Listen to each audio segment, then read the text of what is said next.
থাকবে দুই ধরনের।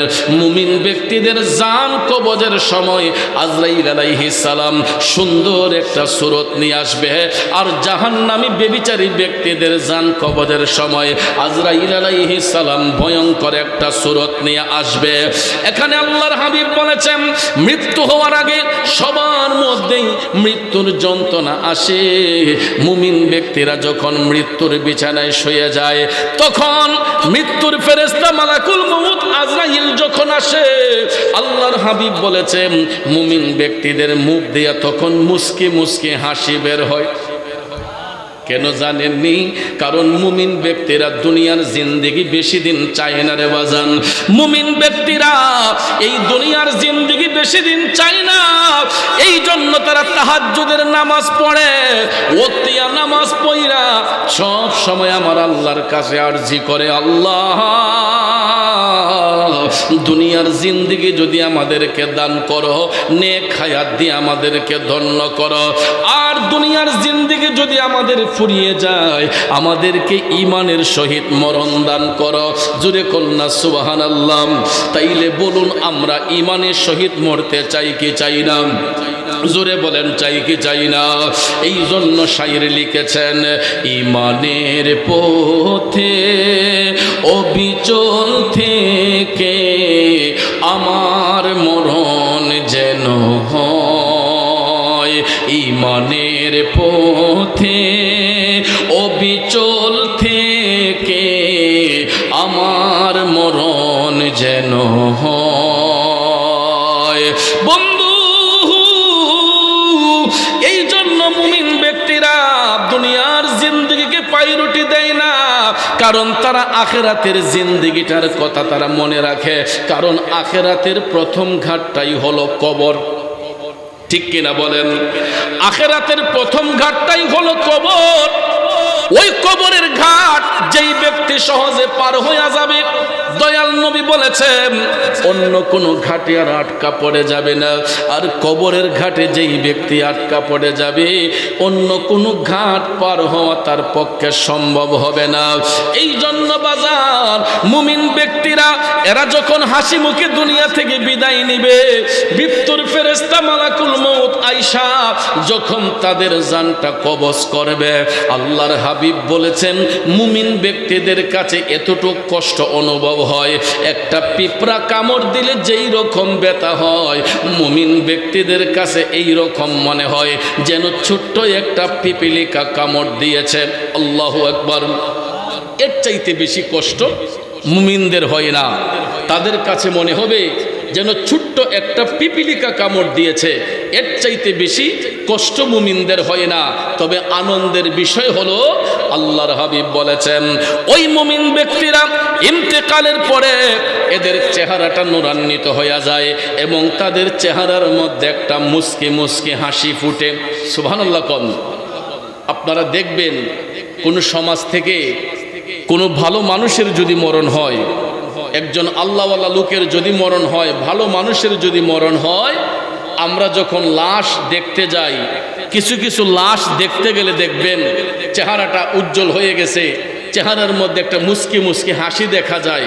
রাস্তাঘাটে হাইটা দোকানপাটে বইসা আমরা বলি, আহ ব্যক্তিটা যেমন বালা আছেন, মরণ যেমন সুন্দর হইছে, ময়ূর যেন আয়সা রইছে।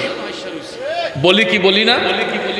এটা যদি আমরা মুখে মুখে বলি, আল্লাহর হাবিব সাল্লাল্লাহু আলাইহি ওয়াসাল্লাম হাদিস শরীফের মধ্যে বলেছেন, মুমিন ব্যক্তিরা দুনিয়া থেকে যাবার সময় এদের চেহারাটা নূরান্বিত হয়ে যাবে এবং এদের চেহারার মধ্যে একটা মুস্কি মুস্কি হাসি ফুটবে। কেন জানেননি? আখিরাতের প্রথম ঘাঁটি হইল কবর। ও বাজান, এই কবরের মধ্যে 3টা প্রশ্নের মাধ্যমে ইন্টারভিউ নেওয়া হয়। এই আলোচনা আমরা শুনতে শুনতে অভ্যস্ত। জানাজার মাঠে জুমার আলোচনায় হুজুররা এই আলোচনা করেন। বলুন তো কবরের প্রশ্ন হবে কয়টা? এটা শুনতে শুনতে আমাদের অভ্যস্ত হয়ে গেছে। এই 3টা প্রশ্নের মধ্যে একটা প্রশ্ন হবে আমার দয়াল নবীকে নিয়া। জোরে কন্যা সুবহানাল্লাহ। দয়াল নবীকে কবরের মধ্যে সশরীলাইনা হাজির করা হইব, এই বিশ্বাস আপনাদের আছে না নাই?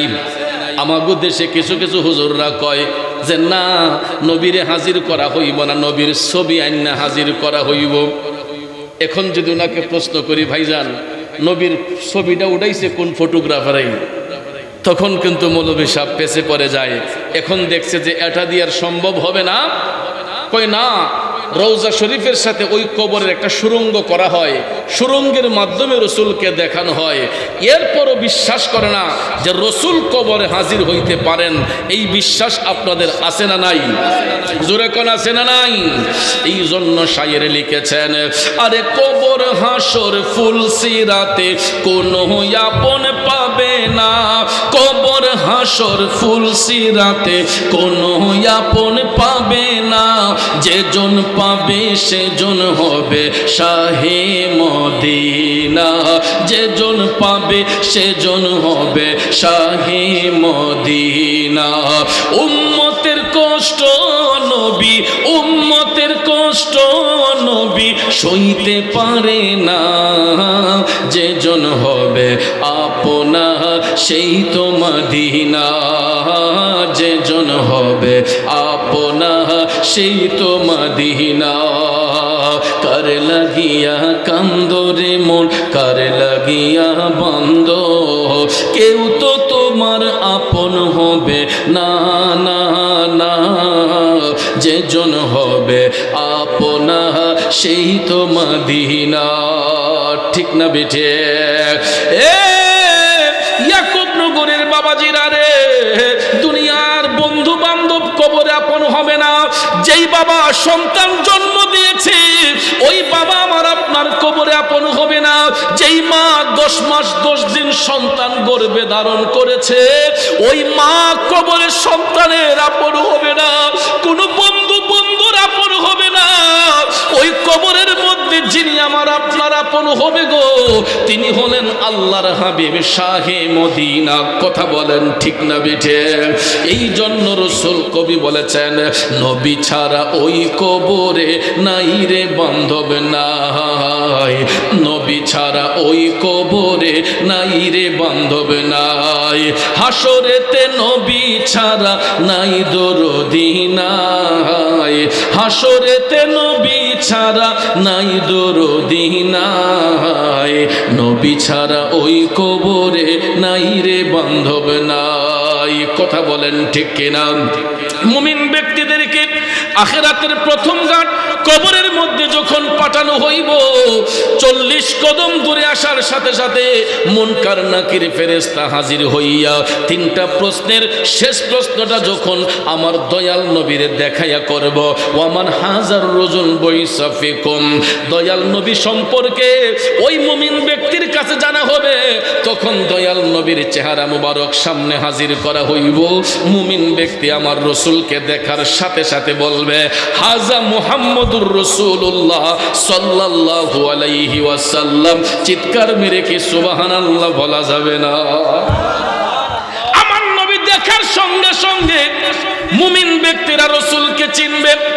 চিনার সঙ্গে সঙ্গে মুনকার নাকির ফেরেশতা চলে যায়। আল্লাহর হাবিব বলেছেন, আল্লাহ তাআলা তখন রহমতের ফেরেশতা কবরে নিয়োজিত কইরা ওই ফেরেশতার আয়েশা মুমিন ব্যক্তিদের কবরটাকে আর 3.5 হাত রাখে না, 70 গজ প্রসারিত কইরা এক একটা মুমিনের কবরকে এক একটা নূরের মহল বানায়া দেয়। মুমিন ব্যক্তিদের কবর 3.5 হাত থাকে না বাজান। আজকাল দেখবেন কিছু কিছু হুজুর রাইসা ঢালাও ভাবে আলোচনা কইরা আমাদেরকে বইলা দেয়, কবরের আযাব কেমনে সইব, কবরে সাপে কামড়াইব।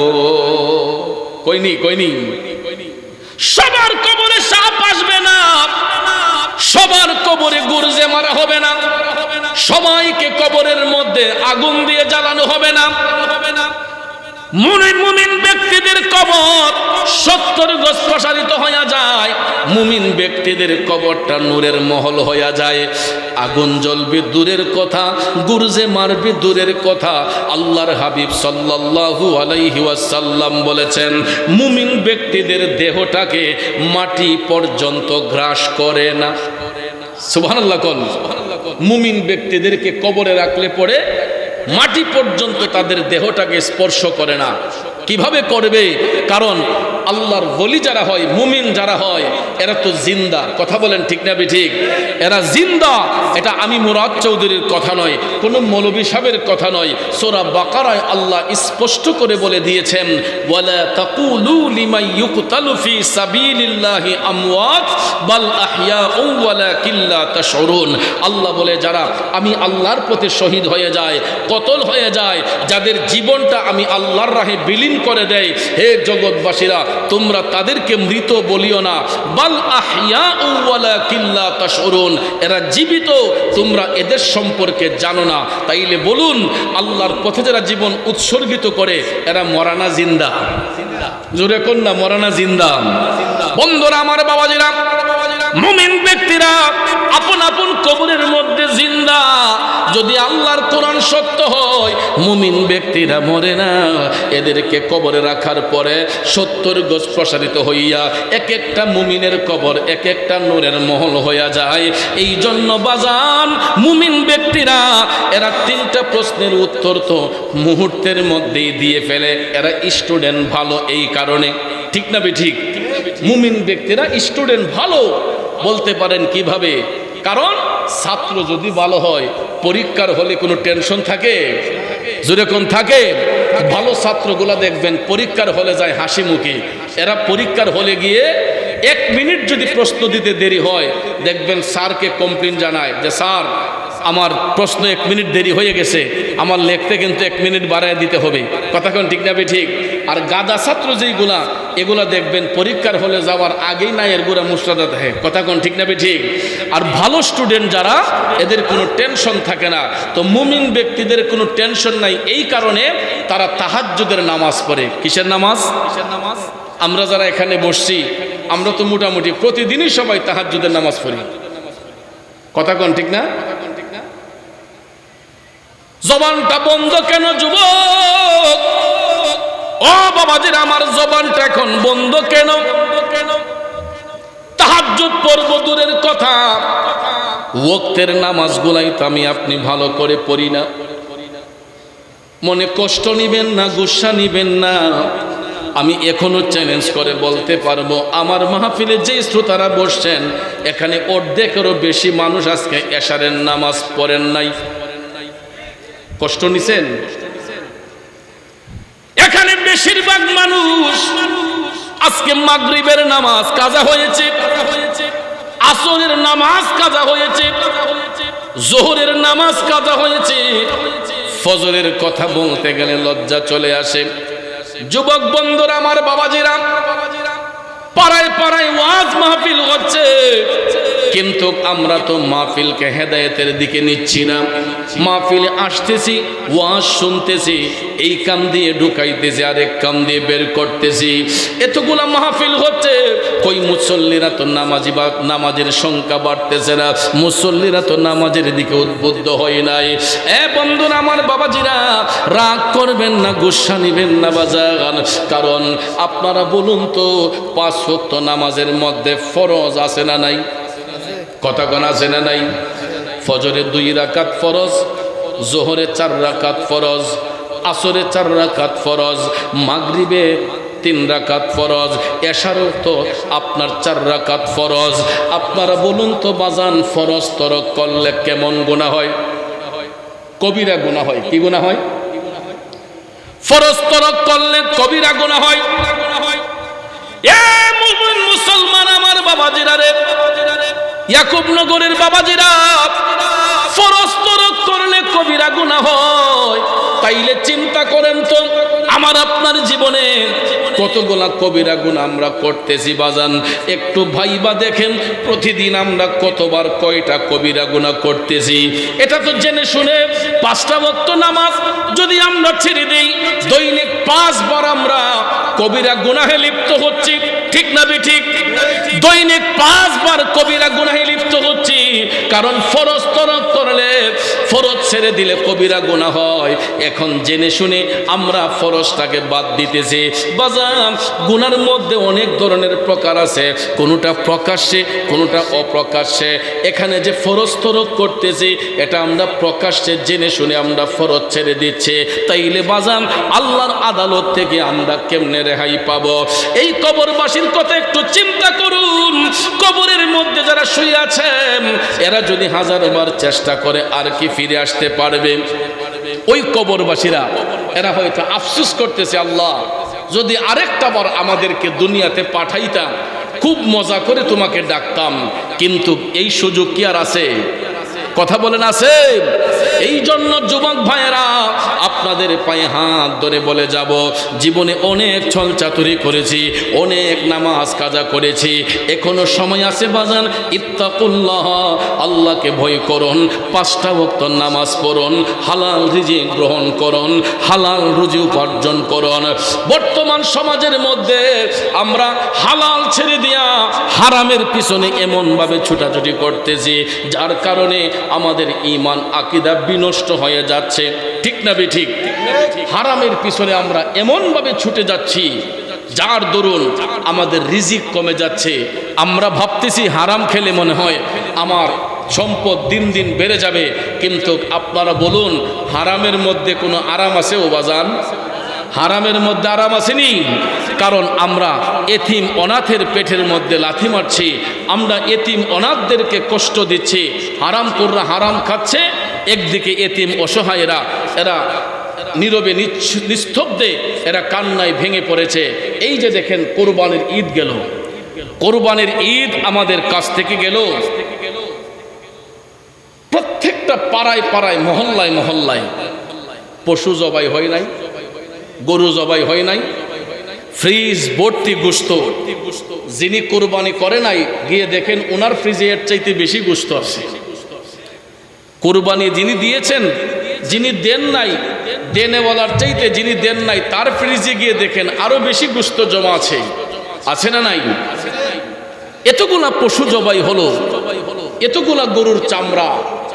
ভাইয়ের আমার, একটা চামড়া আমরা ছোটবেলায় দেখেছি, বা ছোটবেলায় কেন, আমরা আজ থেকে 5-10 বছর আগেও দেখেছি, এক একটা চামড়া 400 টাকা 500 টাকা বিক্রি হয়েছে।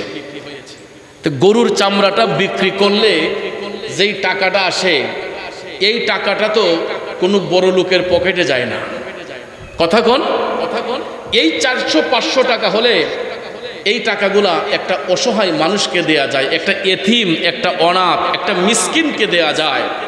কিন্তু এইবারের বছর আমি দেখেছি অনেক ভদ্রলোক গরুর চামড়া গর্ত করে গর্তের ভিতরে এটাকে পুঁতে রাখছে। কেন? এটার একদম অবমূল্য, একেবারে অবমূল্য। নিশ্চয়ই এর পিছনে কোনো সিন্ডিকেট আছে, আর না হলে পশুর চামড়া দিয়ে অনেক পণ্য বানানো যায়। কথা কোন ঠিক না ঠিক? আজকে কারা এসব করছে? এটার দ্বারা তো আমার দেশের যে গরিব মিসকিন এতিম অনাথদের তাদের পেটের মধ্যে লাথি দেওয়া হচ্ছে। গরুর চামড়াগুলা অনেক ভদ্রলোক পশু কোরবানি করেছে, মাদ্রাসায় চামড়া দিয়ে দেয়, এতিমখানায় দিয়ে দেয়, কোনো গরিব মানুষকে দিয়ে দেয়। কিন্তু আজকাল দেখা যায় এক একটা চামড়া বিক্রি করার মানুষ নাই, কিনার কোনো মানুষ, বিক্রি করা যায় কিন্তু কিনা কোনো বিক্রেতা ক্রেতা নাই যে চামড়াটাকে 200 টাকা 300 টাকা দিয়ে কিনবে। আইসা কয় 50 টাকা 20 টাকা, কয় নাইলে মাগনা দিলে দেন। ভাই, 100 200 300 টাকা দিলে এই টাকাটা কোনো বড় লোকের পকেটে যায় না, এতিম অনাথদের পকেটের মধ্যে যায়। কথা কোন ঠিক না ঠিক? তাহলে এটার পিছনে আমার বিশ্বাস নিশ্চয়ই কোনো সিন্ডিকেট আছে। কারণ যারা এই সমস্ত কাজ করছে, এই ঘৃণিত কাজগুলো যারা করে, এরা কখনো সমাজের বন্ধু হতে পারে না। কথা বলেন ঠিক না ঠিক? এরা অবশ্যই সমাজেরও শত্রু, এরা আল্লাহর অভিশপ্ত, এরা দয়াল নবীর নজর থেকে বঞ্চিত। কথা কোন ঠিক না ঠিক? আল্লাহ তাদেরকে হেদায়েত নসিব করুক, সকলে আমিন কম। একটু দুরূদ শরীফ পড়ুন। আল্লাহুম্মা সাল্লি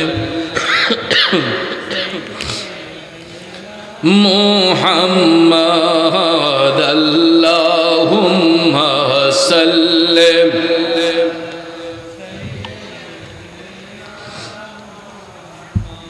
আদনা বিয়া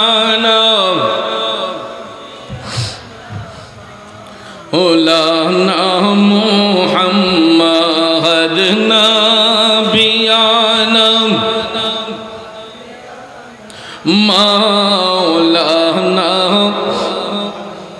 আমার বাবাজিরা, বন্ধুরা, গভীর মনোযোগ। আমি সেই দিকে আর যাচ্ছি না। যেই কথা আমি বলেছিলাম, এই সমাজের মধ্যে মানুষ হারামের দিকে দাবিত হচ্ছে, হালাল পথের ছেড়ে যাচ্ছে। এই কারণে আস্তে আস্তে আমাদের উপর আল্লাহর রহমত কমে যাচ্ছে, বরকত কমে যাচ্ছে, আমাদের হায়াত কমে যাচ্ছে, রিজিক কমে যাচ্ছে। আমাদের মধ্যে মাঝে মধ্যে অনেক বালা মুসিবত আইসা দেখা দেয়, ঠিক না বেঠিক? এই যে হাম ভাইরাস, বর্তমানে একটা ভাইরাস, আমাদের দেশের অনেক শিশু বাচ্চা অকালে তাদের মৃত্যুর কোলে ঢলে পড়তে হয়েছে। কথা কোন ঠিক না বেঠিক? অনেক শিশু বাচ্চা হাম ভাইরাসে আক্রান্ত হয়ে দুনিয়া থেকে চলে গেছে। আমরা ভাইরাসটাকে ভয় করি, কিন্তু যিনি ভাইরাস দাতা সেই মহান মালিককে একটু ভয় করি না, ঠিক না বেঠিক? যদি সেই মহান মালিককে ভয় করতাম তাহলে এই হাম ভাইরাস আমাদের মধ্যে আসতো না। কিন্তু ভাইয়ের আমার, আজকে দেখেন এই ভাইরাসগুলোকে আমরা ভয় করে আমরা হাম ভাইরাসের টিকা নেওয়ার জন্য পাগল হয়ে যাই। আমরা বিভিন্ন টর্নেডো, ভূমিকম্প আমাদের মধ্যে আসে। একটাবার কি আমরা ভাবতেছি যে এই ভূমিকম্পগুলা কেন আসতেছে, কিসের কারণে আসতেছে? কারণ মানুষ যখন অন্যায় অত্যাচার করতে করতে যখন সীমা লঙ্ঘন করে ফেলে, তখন আল্লাহর পক্ষ থেকে এই আযাব গজব আসতে শুরু করে। কথা কোন ঠিক কিনা? এই জন্য যুবক ভাইয়ার আমার, এই সমস্ত অন্যায় অত্যাচার থেকে আমাদেরকে বাঁচতে হবে, ঈমানটাকে মজবুত করতে হবে, 5টা ওয়াক্ত নামাজ পড়তে হবে। মুমিন ব্যক্তিরা এরা তাহাজ্জুদের নামাজ পড়ে, এরা ওয়াক্তিয়া নামাজ পড়ে, তারা আল্লাহর জিকির করে, নবীর উপর দুরূদ শরীফ পড়ে। এই জন্য কবরে তাদের কোনো চিন্তা নাই। কবরে যাওয়ার পরে এরা প্রশ্নের উত্তর দেওয়ার সাথে সাথে মুমিন ব্যক্তিদের কবরটা 70 গজ প্রসারিত হইয়া নূরের মহল হইয়া যায়।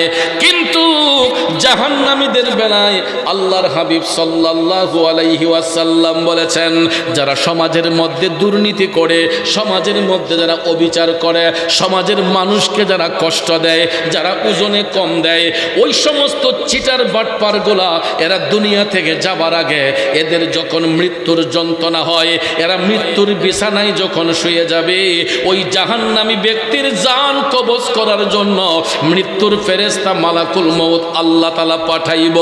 বন্ধু, দয়াল নবী বলেছেন, আজরাইলের পায়ের শব্দ শোনার সাথে সাথে ওই জাহান্নামী ব্যক্তিগুলার মধ্যে একটা হাঁপানি রোগের মতো শুরু হইয়া যাইব। এত ভয়ঙ্কর একটা রূপ নিয়া, এত ভয়ঙ্কর একটা সুরত নিয়া মৃত্যুর ফেরেশতা মালাকুল মউত আজরাইল আসবে গো।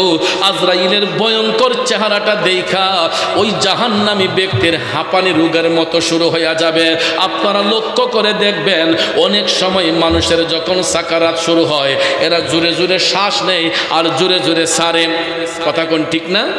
আমাদের গ্রামের ভাষায় অনেকে বলে যে অমুক টানাত ফিরে রয়েছে, অমুক ব্যক্তি টানাত ফিরে রয়েছে। কারণ জোরে জোরে শ্বাস টান দেখা আমরা এটা ধারণা করি যে লোকটা মনে হয় মৃত্যুর কোলে ঢলে গিয়েছে, আর মনে হয় সে দুনিয়ার হায়াত মনে হয় তার ফুরিয়ে যাচ্ছে, আর তাকে টিকানো সম্ভব হবে না। আপনাদের ব্রাহ্মণবাড়িয়ার কসবা নবীনগরে আমি দেখেছি, এটাই বলে মানুষ যখন সাকারাত শুরু হয়, কয় লোকটা টানাত ফিরে রয়েছে। কথা কোন ঠিক না বেঠিক? আপনারা দেখবেন তখন আত্মীয় স্বজন শুভাকাঙ্ক্ষী যারা বাহিরে থাকে সবাইকে টেলিফোন দেওয়া হয়, অমুকের শরীর ভালো না, তোমার বাবার শরীর ভালো না, তোমার মায়ের শরীর ভালো না। সন্তানগুলা, স্বজনরা দেখবেন সংবাদ পাইয়া তারা দৌড়াইয়া বাড়িতে চলে আসে। আইসা দেখবেন ওই মৃত্যু শয্যায় সজ্জিত ব্যক্তির পাশে সবাই ব্যারিকেড দিয়া, ছেলে যদি হয় ডাক দিয়া কয়, আব্বা আমার চিনছেন নি, আমি আপনার ছেলে অমুক। মেয়েটা স্বামীর বাড়ি থেকে বাবার বাড়ি আইসা কয়, আব্বা আমার চিনছেন নি, আমি আপনার মেয়ে অমুক। ছোট ভাইটা ডাক দিয়া কয়, বড় ভাই সাহেব আমি আপনার ছোট ভাই অমুক। আপনারা দেখবেন ওই সাকারাতকৃত ব্যক্তিটা তখন চোখ গোলা বড় বড় কইরা তাকায়া থাকে। কে তার সন্তান, কে তার স্ত্রী, কে তার পুত্র, কে তার ভাই, কে তার স্বজন, ওই মুহূর্তে আর কাউকে চেনে না। কথা বলেন ঠিক না বেঠে?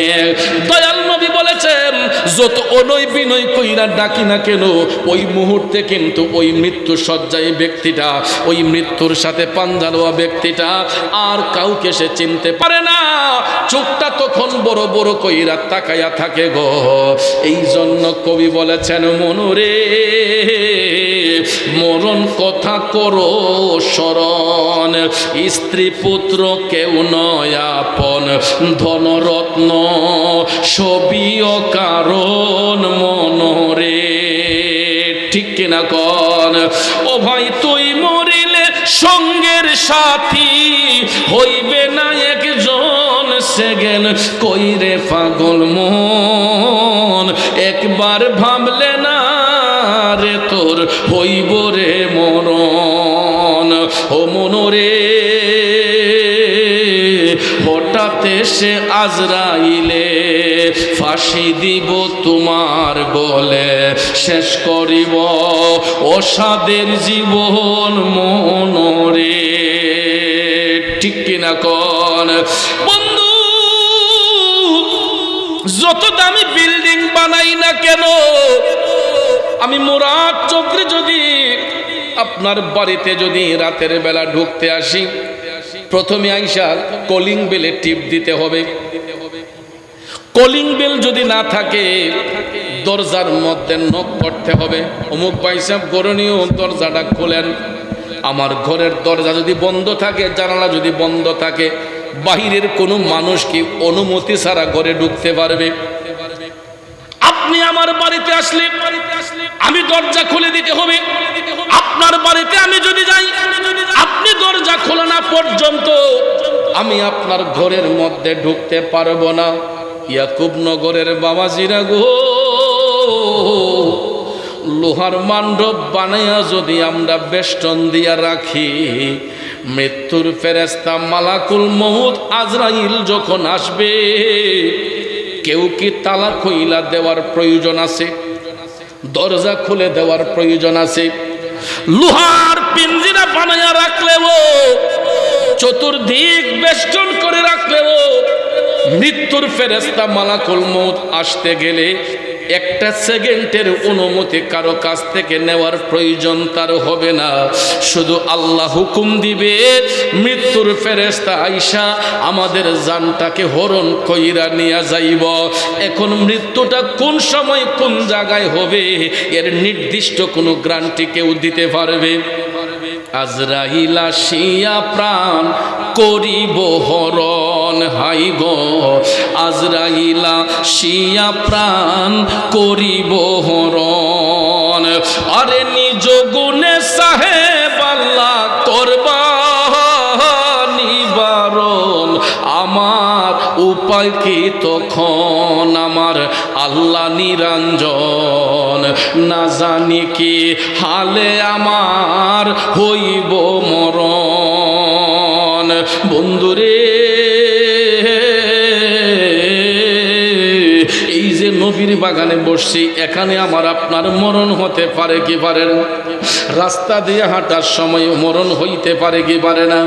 দোকানপাটে বইসা আছি, মরণ হইতে পারে কি পারে না? মোট কথা, মৃত্যুর ফেরেশতা মালাকুল মউত আজরাইল যেই কোনো মুহূর্তে, যেই কোনো স্থানে, যেই কোনো জায়গায় আমার আপনার জান কবজ কইরা নিতে পারে। আমি যেই আলোচনায় ছিলাম, রাসূল বলেছেন ব্যক্তিটা যদি জাহান্নামী হয়, ওই জাহান্নামী ব্যক্তিটা মৃত্যুর বিছানায় যখন শুইয়া যাইব, মালাকুল মউতের চেহারাটা দেখা তার চেহারাটা বিদ্রুপের মতো হয়ে যাবে। চেহারাটার মধ্যে এমন একটা আতঙ্ক শুরু হবে, চোখটা উল্টাইয়া বড় বড় করে শ্বাস নিতে শুরু করবে। তখন স্বজনরা চতুর্দিকে বৈশা ব্যারিকেড দিয়া বসে থাকবে। যত অনয় বিনয় করে ডাকুক না কেন, তখন ওই মৃত্যুপথের যাত্রী কে তার স্বজন, কে তার ছেলে মেয়ে, কাউকে চিনবে না। শুধু তাই নয়, দেখবেন ওই মুহূর্তে আমরা দরদ দেখাইয়া চামিচ হাতে নিয়া ওই মৃত্যুপথের যাত্রীর মুখের মধ্যে পানি দিতে শুরু করি। লোকটা যখন হাঁপাইতে শুরু করে, আমরা মনে করি যে যাক শেষ বেলা একটু পানি দেই, চামিচ দিয়ে দেখবেন ওই মুহূর্তে আমরা পানি দিতে শুরু করি। ভাইয়ার আমার, এই মুহূর্তে যদি পানি দেওয়া শুরু করেন, ওই লোকটার আরো আযাব হয়। কেন জানেন? কারণ আমরা যে পানি দিতেছি, তার মুখে যদি আমরা 7 সমুদ্র 13 নদীর পানিও যদি ঢেলে দেই, এই কঠিন মুহূর্তে সাকারাত অবস্থায় 7 সমুদ্র 13 নদীর পানি মুখে ঢেলে দিলেও ওই ব্যক্তির তৃষ্ণা নিবারণ করা যাবে? যাবে?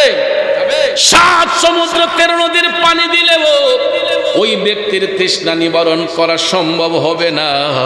বরঞ্চ ওই মুহূর্তে চতুর্পাশে বৈশা বেশি বেশি করে দুরূদ শরীফ পড়বেন, বেশি বেশি করে আল্লাহর জিকির করবেন। আল্লাহর জিকিরের বদৌলতে, দুরূদ শরীফের বদৌলতে হয়তো আল্লাহ তাকে কিছুটা আসান করতে পারে। কিন্তু আমরা যে চামিচ দিয়ে ওই মুহূর্তে মুখের মধ্যে পানি দেওয়া শুরু করি, আরো 10 জন ডাইকা আনি কই তোর বাপের মুখে শেষবার একটু পানি দিয়া দে। কিন্তু বাজে বাইরে তুমি যে আব্বা আব্বা কইয়া ডাকতেছো, ওই আব্বা তো আর তুমি ছেলেকে চিন্তাছে না, কারণ তার জীবনটা সংকটময় অবস্থায়, মৃত্যু পথের যাত্রী, কেউ কাউকে তখন চিনতে পারে না। তখন রাসূল বলেন, মৃত্যুর ফেরেশতা মালাকুল মউত পায়ের বৃদ্ধাঙ্গুল থেকে টিপতে টিপতে টিপতে নিষ্টাকে অচেতন কইরা বুকের মধ্যে আইনা এমন একটা ভয়ঙ্কর চিপ মারে রে বন্ধু, লক্ষ্য করে দেখবেন গলা দিয়া ঘের ঘের একটা শব্দ বের হয়। আর মৃত্যুর ফেরেশতা মালাকুল মউতের ভয়ঙ্কর চিপে এত কষ্টের সহিত তার জীবনটা কাইরা নেওয়া হয়। তখন আপনারা দেখবেন অনেক মানুষের জিহ্বার মধ্যে কামড় দিয়া ধরে, অনেক মানুষ দেখবেন পেশাবের রাস্তা দিয়া পেশাব বের হইয়া যায়, পায়খানার রাস্তা দিয়া পায়খানা বের হইয়া যায়। ঠিক নিও বাজান?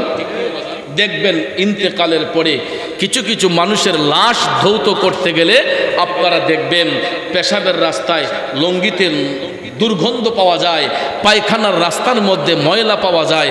যারা লাশ ধৌত করে তাদেরকে জিজ্ঞেস করে দেখেন, অনেক মানুষ মারা গেলে তাদেরকে যখন ধৌত করা হয় তখন পায়খানার রাস্তায় পায়খানা পাওয়া যায়, পেশাবের দুর্গন্ধ পাওয়া যায়। এটা কিভাবে জানেন? আজরাইলের ভয়ঙ্কর চিপে ওই ব্যক্তিটার দম এত শুকিয়ে আসে, তখন ভয়ের ছুটে ওই ব্যক্তির পেশাব পায়খানা বের হইয়া যায়। শুধু তাই নয়, আপনারা দেখবেন কিছু কিছু মানুষ মালাকুল মউতের দিকে যখন তাকায়া থাকে, মৃত্যুর পরে চোখটা বন্ধ করার টাইম পায় না। অনেক মানুষ ইন্তেকালের পরে দেখবেন চোখটা খোলা থাকে, থাকে না? আমরা যতই চোখটা বন্ধ করার চেষ্টা করি, অনেক চেষ্টা করে আমরা ব্যর্থ হয়ে যাই, কারণ চোখ উল্টাইয়া থাকে। অনেক সময় দেখবেন চেহারাটা বিদ্রুপের মতো হইয়া যায়, লাশ দেখতে গেলে ভয় লাগে। ঠিক কিনা কোন? দেখবেন কিছু কিছু লাশ দেখলে আর 2-3 দিন খানাও চলে না।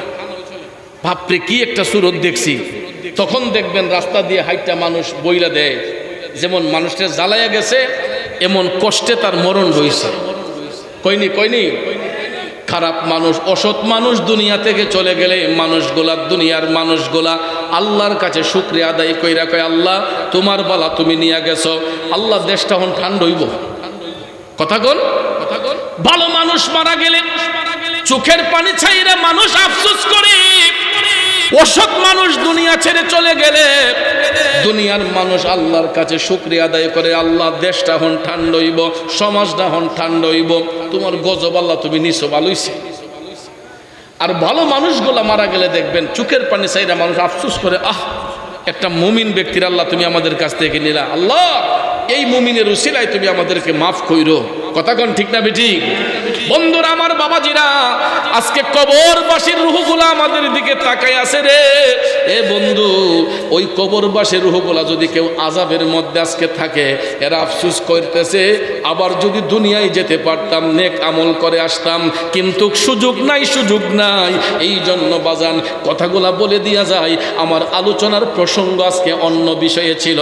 আসার পরে যুব সমাজরা কই, হুজুর যেহেতু আমরা কবরবাসী স্মরণে মাহফিলটা করতেছি, কবরবাসী সম্পর্কে কিছু কথা আপনি বলবেন, এই জন্য প্রসঙ্গটা ঘুরাইয়া এই দিকে নিয়ে আসলাম। কষ্ট হয়েছে আপনাদের?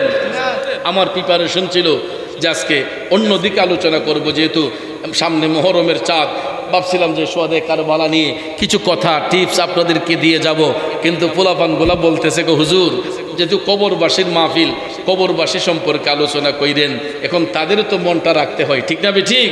কারণ এই পোলাপানগুলা এরাই আগামী দিনের ভবিষ্যৎ, এরাই সমাজকে আগামীতে সুন্দর করবে, ঠিক না ঠিক? কারণ তাদেরও মন রাখতে হয়। কারণ এই সমাজের যুবকরা, এই বয়সের ছেলেগুলা ঈদকে কেন্দ্র করে আমি দেখেছি অনেক জায়গার মধ্যে বাউল গানের আসর দিয়েছে। আমি দেখেছি অনেক সময় এই ঈদকে কেন্দ্র করে, দুইটা ঈদেরকে কেন্দ্র করে গাড়িতে পিকআপ ভ্যানের মধ্যে এরকম সাউন্ড বক্স নিয়ে ডিজে পার্টি দেওয়া হয়। কথা বলেন ঠিক কিনা? কিন্তু আজকে এই ইয়াকুবনগরের যুবকগুলা এরা আজকে এমন একটা মহৎ কাজ করেছে। এরাও তো চাইলে পারতো যে আজকে কোনো একটা জায়গায় বাউল গানের একটা আসর দিতে, এরা চাইলে পারতো যে আজকে একটা ডিজে গানের পার্টি দিতে। কিন্তু আমার এই যুব সমাজ এই অপসংস্কৃতিকে লাথি দিয়ে এরা আজকে একটা ইসলামিক সংস্কৃতি, ইসলামিক মূল্যবোধ কায়েম করে এখানে ওয়াজ মাহফিলের ব্যবস্থা করেছে। কথা কোন ঠিক না ঠিক? এই কাজটা করা কি ভালো না খারাপ? এই পোলাপানগুলাকে উৎসাহিত করা দরকার আছে না নাই? যুবক ভাইয়েরা আমার, কথাগুলা বলবো আর একটু কথা বলে ফেলি কবরবাসী সম্পর্কে। ওই জাহান্নামী ব্যক্তিগুলা যারা দুনিয়া ছেড়ে বিদায় হয়ে যায়, রাসূল বলেছেন এদের চেহারাটা বিদ্রুপের মতো হয়ে যাবে, এদের চেহারাটা মধ্যে বিদ্রুপের মতো চেহারা হয়ে যাবে, এদের চেহারা দেখতে ভয় লাগবে। কেন জানেননি? এইগুলা স্টুডেন্ট ভালো না। স্টুডেন্ট কারণ এরা তাহাজ্জুদ পড়ে নাই, ওয়াক্তের নামাজ পড়ে নাই, এরা আল্লাহর জিকির করে নাই, এরা নবীর উপর দুরূদ শরীফ পড়ে নাই। ওই খন্নাসগুলা এরা মানুষের ক্ষতি করেছে, আরেকজনের ক্ষেতের লাইল কাটতে নিজের ক্ষেতে ঢুকাইছে, এরা দুধের মধ্যে পানি মিশাইছে, এরা ওজনে কম দিছে। রাগ করছেন? কষ্ট পাইছেন? বাজান আমার, বন্ধুরা আমার, এই দেখেন আলোচনা প্রসঙ্গে চলে আসে, এটা একটা কথার কথা যে ভাই আপনি কি রাগ করছেন বা কষ্ট পাইছেন? ইডার এখন এমন এক অবস্থা করছে, আই হাই হাই হাই, কিছু কইলি কয় কি রাগ করলেন? আচ্ছা, এটা কি কোনো কথা? আপনারা বলেন, এটা রাগ করলেন একজনে বলতেই পারে যে ভাই আপনি কি আমার সাথে রাগ করছেন, বা আপনি কি মনে কষ্ট নিছেন, বা আপনি কি রাগ করেছেন? এখন ইডারে দেখা যায় কেন্দ্র কইরা কোন এক নাটকের মধ্যে একটা আপনার এই কন্টেন্টরা এই কি কয় এটা, হ্যাঁ, কন্টেন্ট ক্রিয়েটাররা এরা এই সমস্ত কাজ করার পরে ভাইয়ার আমার, বন্ধুরা আমার, এই কিছু কিছু হাস্যকর কথারে মানে রসিকতার ছলে দেখা যায় কিছু কিছু মানুষ এই ভালো কিছু কথার আপনারা খুব নেগেটিভভাবে এটা দেখা আপনারা এটার সমাজের মধ্যে ভাইরাল কইরা যে কোনো একটা কথা নিয়ে মানুষ রসিকতা করে। এটার দ্বারাতে সমাজের মধ্যে আরও কিন্তু এই অন্যায় অত্যাচার বেশি হয়। এইগুলোকে কেন্দ্র করে অনেক জায়গায় মারামারিও হয়। কথা কোন ঠিক না? এই জন্য ভাইয়ার আমার, এইগুলো আপনার কখনো এই ফলো দিবেন না, এগুলোর মধ্যে কখনো কান দিবেন না, ঠিক আছে? যেই কথাটা বললাম, ওই জাহান্নামী ব্যক্তিগুলা স্টুডেন্ট ভালো না, এরা মানুষের ক্ষতি করেছে, এরা অন্যায় অত্যাচার করেছে, এরা মানুষের প্রতি জুলুম করেছে, ওজনে কম দিয়েছে। আসেনি বাজান? এমন লোক আছে না, দুধের মাঝে পানি মিশাইছে। আবার দেখা যায় বুজুর্গি, আপনাদের এলাকায় তো বাজারে দুধ বিক্রেতা আছে, অনেক আছে না, ফজরের নামাজ পড়া গায়ের বন্ধ টান দিয়া যখন দেখছে দুধটা ঘন, ঠাস কইরা আদাসের পানি মিশে নিছে। এরপরে দেখবেন হাজির রুমালটা মাথা দিয়ে বাজারে যাইতেছে আর জিকির করতেছে সুবহানাল্লাহ, ঠিক না বেঠি? মানুষ তো দেখলে মনে হয় যে আসমানের ফেরেশতাটাও। এরপরে যখন বাজারে গেছে, মিটারওয়ালা যখন মিটার নিয়ে আসছে, চেক দেওয়ার লগে লগে দেখা যায় দুধের মাঝে পানি মিশাই। তখন এই দুধটা কি করে? একদম ডাইরেক্ট কেল্লার মাঝে ঢাইলা দেয়। তাইলে আপনার এই জিকিরের গুণ রইল কই? আপনার এই দুরূদ শরীফের গুণ রইল কই? বাজান, মাত্র 40 টাকা 50 টাকা লাভের জন্য আপনি তো আরেকটা মানুষের দিলের মধ্যে আঘাত দিয়েছেন, ঠিক না ঠিক? এই জন্য কবি বলেছেন, মন ভাঙ্গে না মসজিদ ভাঙ্গে, ভাঙ্গে আল্লাহর কাবা ঘর। মন ভাঙ্গে না মসজিদ ভাঙ্গে, ভাঙ্গে আল্লাহর কাবা ঘর। মন মন্দিরে আল্লাহর বাড়ি, ব্যথা দিস না তার ভিতর, ঠিক না বেঠে? নবীর প্রেমিকেরা, নামাজ কাজা হয়েছে, রোজা কাজা হয়েছে, যদি চোখের পানি ছাইরা আল্লাহর কাছে তওবা করেন, আমার আল্লাহ ক্ষমা করে দিবে। কিন্তু বান্দা যদি বান্দার মনে কষ্ট দেয়, ওই বান্দা যতক্ষণ ক্ষমা না দিব, আমার আল্লাহ তারে ক্ষমা দিব না, ঠিক না বেঠে? এই জন্য আব্বা পায়ে হাত ধরে বলবো, সামান্য কিছু লাভের জন্য ইমানদারে নষ্ট করা যাবে না। তরকারির মধ্যে বিষ মিশাইয়া, ফলের মধ্যে ফরমালিন মিশাইয়া আরেকটা মানুষকে আমরা জীবন ঝুঁকির মধ্যে ফেলিয়ে দিচ্ছি। কথা কোন ঠিক না ঠিক? আমার প্রয়োজন হলে আমি 10 টাকা 20 টাকা লাভ বেশি করব, মাল যদি আইনা স্টক করি অনেক সময় পচনের সম্ভাবনা আছে, কারণ ফল ফসারি জিনিস এগুলা পচন ধরে। কাস্টমারকে বলবো ভাই এটা আনতে গিয়া আমার 5 কেজি মাল নষ্ট হয়ে যায়, 10 কেজি মাল নষ্ট হয়ে যায়, কিন্তু আমার এই মালটা যদি আপনি কিনতে হয় আমাকে কেজি পিছনে 10 টাকা 15 টাকা বেশি দেন। কথা কোন ঠিক না ঠিক? ফরমালিন মিশ্রিত না করে ফলের কেজি প্রতি যদি 15 টাকা 20 টাকা বেশিও দিতে হয় কাস্টমার দিতে রাজি, এরপরও ফরমালিন যুক্ত খাবার খাইতে রাজি। কথা কোন ঠিক না ঠিক? কিন্তু দেখা যায় ফলটাকে তাজা রাখার জন্য এই বিষ মিশ্রিত করে, এটার যে একটা অ্যাকশন, এটার যে একটা প্রতিক্রিয়া, এটা আমাদের দেহের মধ্যে এটা প্রতিফলন ঘটে। আস্তে আস্তে দেখা যায় আমাদের কোনো এক জায়গার মধ্যে ক্যান্সার আক্রান্ত হয়, একটা পিত্তথলিতে সমস্যা হয়, যেই কোনো একটা ভাইরাস আক্রান্ত হয়ে আমাদের জীবন ঝুঁকির মুখে চলে যায়। এই জন্য আমি কোনো ব্যবসায়ী যদি এখানে থাকেন পায়ে হাত ধরে বলবো হালাল পথে আমরা ব্যবসা করব, হারাম রাস্তায় কখনো যাব না। ঠিক না ঠিক? কারণ কবর কিন্তু আমাদেরকে হাত চানি দিয়া ডাকছে। এই জন্য যুবক ভাইয়ের আমার আপনাদেরকে অনুরোধ করে বলবো এখনো সময় আছে, এই সমস্ত ধান্দা বান্দা ছেড়ে দিয়া সৎ পথে চলেন, নেক আমলের মধ্যে দাবিত হইয়া যান। বাজান জাহান্নামী ব্যক্তিগুলাকে কবরে রাখার পরে রসুলকে দেখায়া যখন তাদেরকে বলা হবে আমান হাজার রজুল বৈসাফিকুম, ওই জাহান্নামী ব্যক্তি আমার দয়াল নবীরে দেখার পরে বলবে লা আদরি, আমি তো ওনাকে চিনি না, আমি তো ওনাকে চিনি না। নাউজুবিল্লাহ কন্যা। যেই নবীরে দেখার জন্য দিন কাটাই রাত কাটাই, কিন্তু ওই জাহান্নামীরা আমার রসুলকে দেখার পরেও এরা রসুলকে চিনবে না। মুনকার নাকির ফেরেশতা চলে যায়, আল্লাহ তাআলা আযাবের ফেরেশতা কবরে নিক্ষিপ্ত করেন। রসুল বলেছেন ওই আযাবের ফেরেশতারা আইসা কবরের 2 পাশের মাটিরে চাপাইতে শুরু করে। নাউজুবিল্লাহ কইতেন না? কবরের 2 পাশের মাটি গোলারে চাপাইতে চাপাইতে ওই জাহান্নামী ব্যক্তির বডির মধ্যে আইনা কবরের 2 পাশের মাটি এমন জোরে চাপ দিব গো, মুরগের হাড্ডির মধ্যে কামড় দিলে যেই রকম মরমর করে ভেঙে যায়। আমার রসুল বলেন ওই জাহান্নামী ব্যক্তিগুলাকে কবরে রাখার পরে কবরের 2 পাশের মাটির চাপে এদের দেহের হাড়গুলা মুরগের হাড্ডির মতো মরমর করে ভেঙে যাবে। জুরে কি নাউজুবিল্লাহ বলা যাবে না?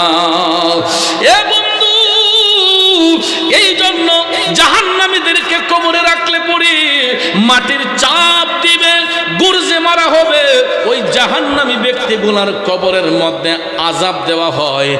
আর মুমিন ব্যক্তিদের কবর নূরের মহল বানানো হয়। কেননা ওই মুমিন ব্যক্তিরা এরা আল্লাহর নাম শুনলে এদের অন্তরটা আল্লাহর ভয়ে কম্পিত হয়, এরা কোরআনের আয়াত শুনলে তাদের ঈমানটা তাজা হয়।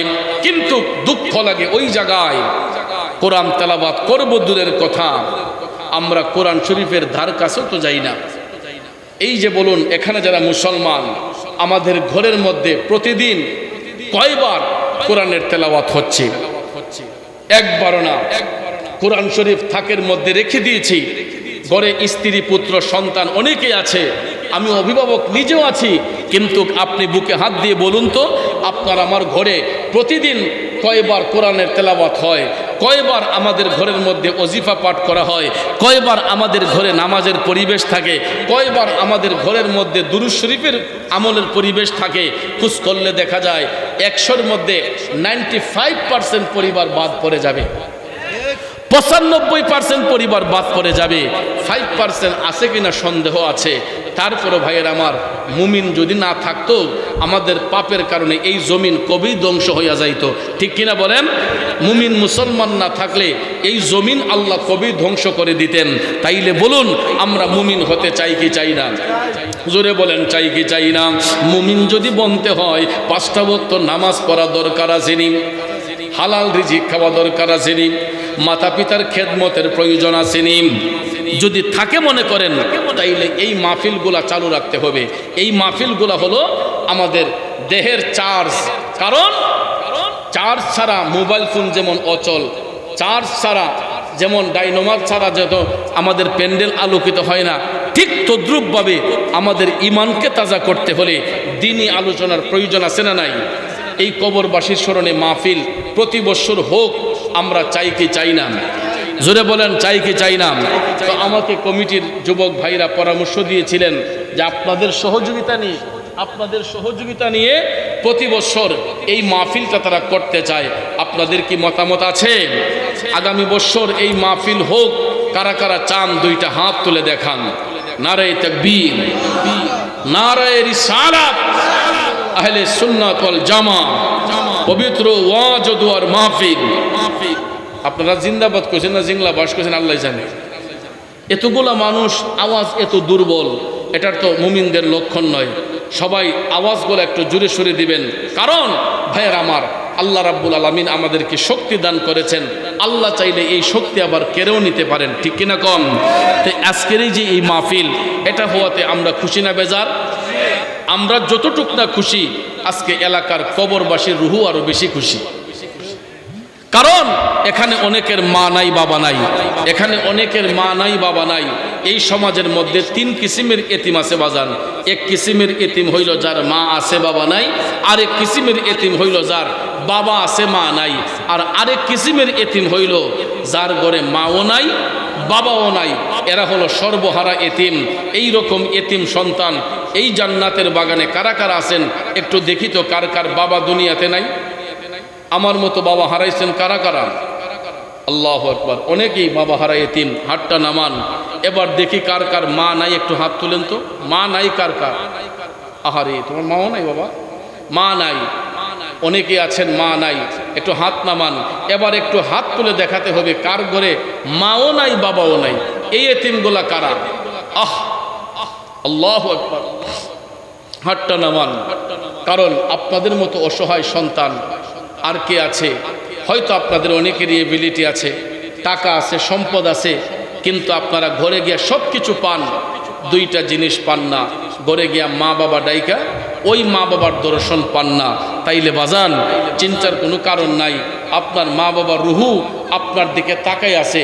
ওই কবরবাসীরা অপেক্ষা করতেছে কখন আমরা মোনাজাত করে বলবো ওয়াকুর রাব্বির হামহুমা কামা রব্বায়ানি সগীরা। এরা ওই ডাক্তার অপেক্ষায় অপেক্ষমান। কথা কোন ঠিক না? এরা ওই ডাক্তার অপেক্ষা করতেছে যে আমরা এই দুনিয়াবাসীরা কখন তাদের আত্মার শান্তি কামনা করব। এই জন্য বাজান, আপনাদেরকে আমি বিনয় করে বলবো, আমার মাহফিল কমিটির যুব সমাজরা আমার মাধ্যমে আপনাদের সহযোগিতা চাচ্ছে। আগামী বছর এই মাহফিলটা হোক, আমরা চাই কি চাই না? জোরে বলেন, চাই কি চাই না? মাহফিল হলে লাভ নাকি লস? লাভ নাকি লস? তাহলে শোনেন, আমার গাউসে পাকের 11টা নাম মোবারক। আজকের মাহফিলে যদি কেউ মোনাজাত ছাড়া যদি বাড়িতে যায়, তার মতো পুরা কপাল্লা পৃথিবীতে আর কেউ নাই। কারণ কবরবাসীরা অপেক্ষা করতেছে। আর বাড়িতে চলে গেলে ওই রুহুগুলা বলবে, পুত্রে আমরা লেগা তোর একটু মায়া হইল না, তুই চলে গেলি দোয়াটা না কইরা, আত্মার শান্তি কামনা না কইরা। এই জন্য আপনারা একটু সময় বসবেন, গরমটা অনেক বেশি। এই জন্য আমি আলোচনাও শেষের দিকে নিয়ে যাচ্ছি, বেশি লম্বা আলোচনা হবে না। তো ভাইয়ের আমার, আপনাদেরকে অনুরোধ করে বলবো, আগামী বছর এই আলহামদুলিল্লাহ, আলহামদুলিল্লাহ, আমি বুঝতে পারছি। জি জি জি, আলহামদুলিল্লাহ, আমার জানটা পাচ্ছে। সবাই একটু দুরূদ শরীফ পড়ুন। আল্লাহুম্মা সাল্লি আলা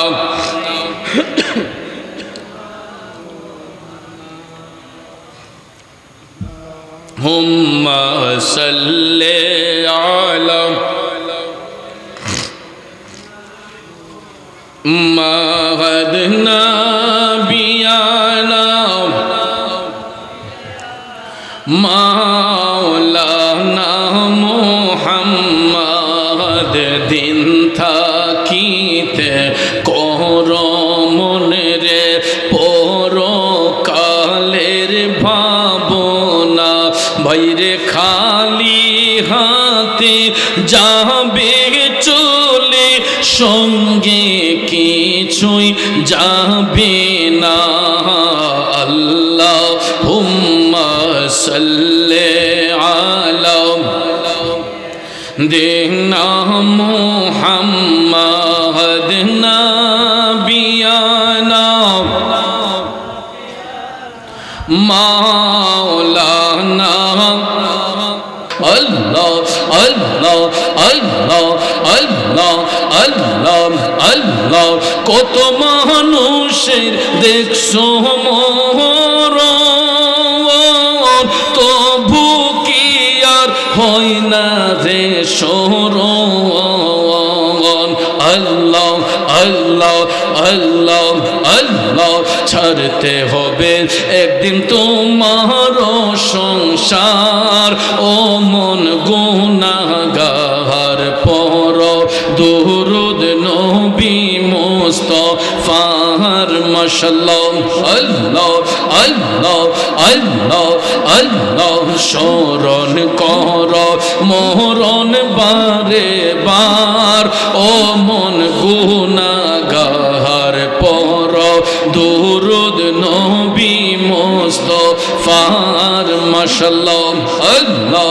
আল্লাহ আল্লাহ আল্লাহ আল্লাহ আল্লাহ আল্লাহ আল্লাহ আল্লাহ আই মোহাম্মদ কমলি ওয়ালা আই রে আমার বুকে আই আই মোহাম্মদ কমলি ওয়ালা আই রে আমার বুকে আই আল্লাহ আল্লাহ আল্লাহ আল্লাহ ডাকে যে তোর পাগলেরা শান্তি দে মোর কলি জাগায় আই মোহাম্মদ কমলি ওয়ালা আই রে আমার বুকে আই আল্লাহ আল্লাহ আল্লাহ আল্লাহ চাঁদ সূরজার গ্রহ তারা জিন সানার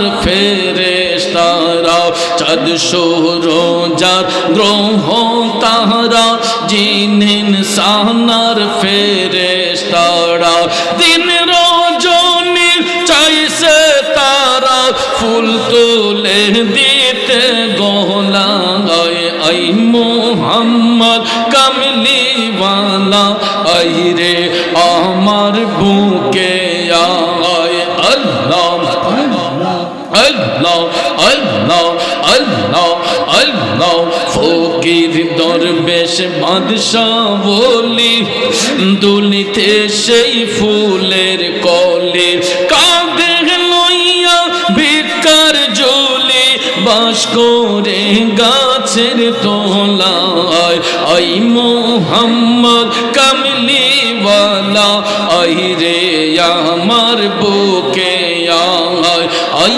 মোহাম্মদ মদিনা ওয়ালা আই রে আমার বুকে আয় আল্লাহ আল্লাহ আল্লাহ আল্লাহ আল্লাহ আল্লাহ তুমি মেহেরবান গো নবীজি তুমি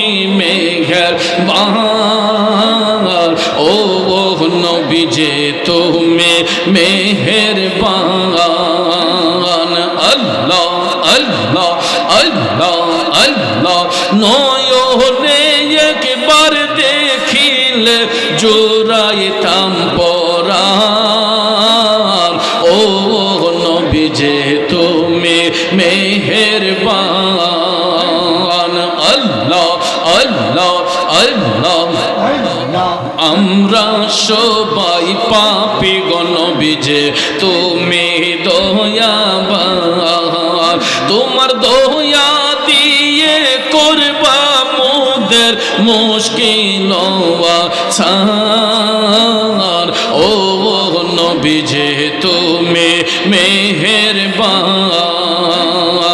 আল্লাহ আল্লাহ আল্লাহ আল্লাহ আল্লাহ আল্লাহ আল্লাহ আল্লাহ তুমি আদি তুমি অন্ত তুমি মোদের জান খোদার কাছে পাক যে তোমার পবিত্র জবান ও নবীজি তুমি মেহেরবান মাশাআল্লাহ আল্লাহ আল্লাহ আল্লাহ আল্লাহ আল্লাহ আল্লাহ আল্লাহ আল্লাহ কত কষ্ট করলাম নবীজি ওহুদের ময়দান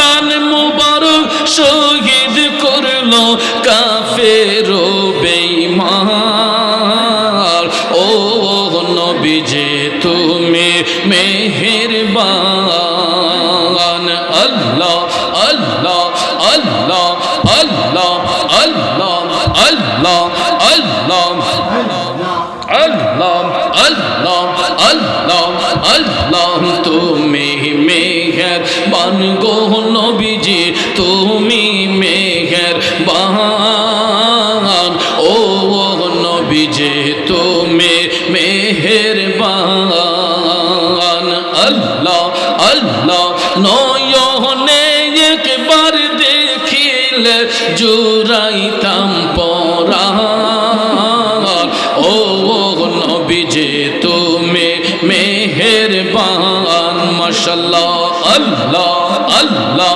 আল্লাহ আল্লাহ আল্লাহ আল্লাহ আল্লাহ আল্লাহ নবী বিনে আপন কে হো নাই গো মুমিন ভাই নবী বিনে বান্ধব কে হো নাই মাশাআল্লাহ আল্লাহ আল্লাহ আল্লাহকে করিতে খুশি নবীর প্রেমে হও দাসী আল কোরআনে ঘোষণা দেই তাই গো মুমিন ভাই নবী বিনে আপন কে গো নাই মাশাআল্লাহ আল্লাহ আল্লাহ আল্লাহ আল্লাহ আল্লাহ আল্লাহ আল্লাহ আল্লাহ আল্লাহ আল্লাহ আল্লাহ আল্লাহ আল্লাহ আল্লাহ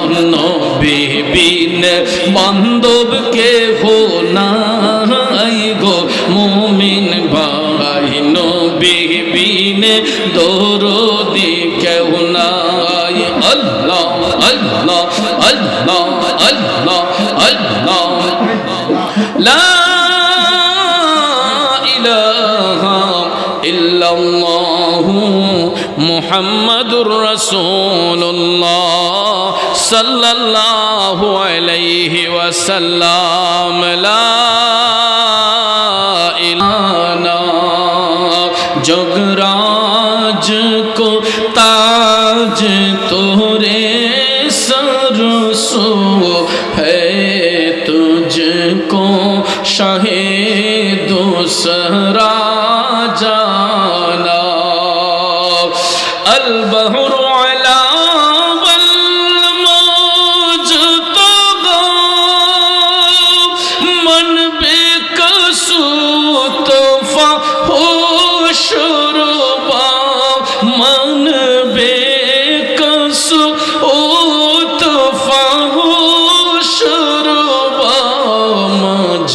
मजेदारों में हूँ भी गिरी है हवा मजेदारों में हूँ भी गिरी है हवा मोरे नैया पारे लगा जाना लमिया तीन जीरू काफी नजरिन मिसले तो न शुद पैदा जाना